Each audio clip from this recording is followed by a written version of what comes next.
नमस्कार दोस्तों, कैसे हैं आप सभी। बहुत बहुत स्वागत है आप सभी का आपके अपने चैनल में। मैं हूं Rakhi Mishra. I am an numerologist, astrologist and a vastu analyst.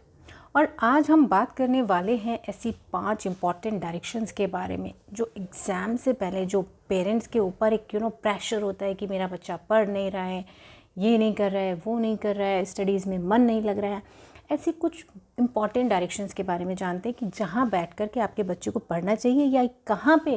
कई बार हम लोग बुक्स भी उनके रॉन्ग जगह पे प्लेस कर देते हैं तो बच्चे का मन ही नहीं लगता है पढ़ने में। तो आइए जानते हैं पहली डायरेक्शन के बारे में कौन सी है। सबसे पहली डायरेक्शन है north east. This is called the zone of clarity. यानी कि अगर आपका बच्चा इस डायरेक्शन में, नॉर्थ ईस्ट डायरेक्शन में पढ़ता है या उसका फेस नॉर्थ ईस्ट डायरेक्शन में होता है तो उसके लिए क्लैरिटी बहुत इंपॉर्टेंट फैक्टर होगा।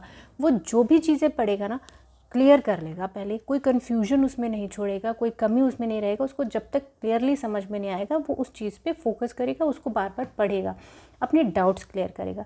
This is a very good direction for kids to study, यानी कि north east direction, zone of clarity. कहीं पे भी कोई डाउट्स होंगे तो बच्चे उसको क्लियर ज़रूर करेंगे। सेकेंड डायरेक्शन की बात करती हूँ। That is the direction waste of south waste. This is the zone of retention. इस जगह पे, इस दिशा में बैठ कर के अगर आपका बच्चा पढ़ता है तो वो जो भी चीज़ें याद कर रहा है, पढ़ रहा है, वो उसके मस्तिष्क में, उसके पास रहती हैं, लॉन्ग टर्म के लिए रहती हैं। ऐसा नहीं होता है कि जनरली पेरेंट्स के मुंह से मैंने सुना है कि जब एग्ज़ाम देने जाता है तो भूल जाता है। अगर आपका बच्चा वेस्ट ऑफ साउथ वेस्ट में बैठ करके पढ़ता है तो उसको याद की हुई चीज़ें लंबे समय तक याद रहती हैं। और ये वाली परेशानी कि बच्चे एग्ज़ाम से पहले भूल जाता है, ये नहीं होती है। तीसरी जो डायरेक्शन है स्टडी के लिए, दैट इज़ वेस्ट डायरेक्शन।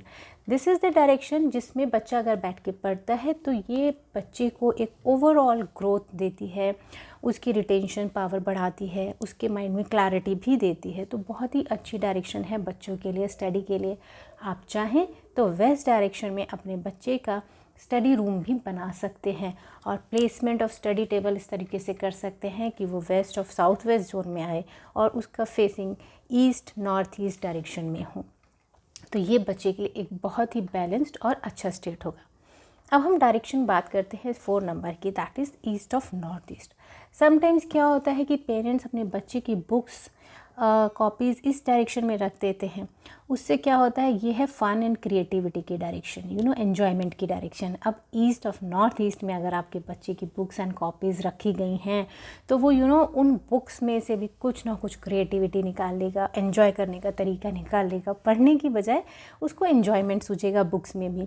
तो आप ध्यान दीजिए कि क्या आपने अपने बच्चे के बुक्स, कॉपीज़ या ऐसी चीज़ें पढ़ने से रिलेटेड कोई भी material east of north east zone में तो नहीं रख दिया है जिससे उसका मन हमेशा खेल कूद में ही लगा रहता है।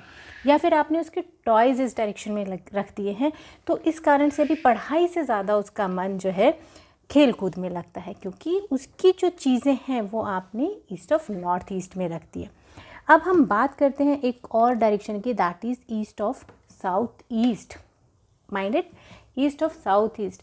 This is the direction of journeying. अगर आपका बच्चा साउथ ईस्ट या east of south east direction में पढ़ता है, जिसे हम कहते हैं डायरेक्शन ऑफ जर्निंग, अगर इस डायरेक्शन में बैठ के बच्चा पढ़ा तो वो हर सब्जेक्ट पे ज़रूरत से ज़्यादा जर्निंग करेगा, सोच विचार करेगा, उसके बारे में सोचता रहेगा, अलग अलग तरह की चीज़ें निकालेगा। At the end of the day हम सोचेंगे कि ये ठीक है, बट समहाउ आपकी एग्ज़ाम्स आ रहे हैं, आपको पढ़ना है, आपको याद करना है। अब आपका टाइम है कि आपकी चीज़ें आपको लर्न हो जानी चाहिए। उस टाइम पे अगर आप जोन ऑफ जर्निंग में बैठ कर के किसी सब्जेक्ट के बारे में सोच रहे हो तो पढ़ने याद करने की बजाय आप उसके ऊपर रिसर्च करते रह जाएंगे। तो इसलिए ये भी ध्यान दीजिएगा कि क्या आपका बच्चा ईस्ट ऑफ साउथ ईस्ट या साउथ ईस्ट में बैठ के तो नहीं पढ़ रहा है। अगर ऐसा है तो उसकी डायरेक्शंस को रिमूव करिए और देखिए कि कैसे वास्तु की मदद से आप अपने बच्चे के नंबर्स को इम्प्रूव कर सकते हैं। Thank you so much and have a nice day.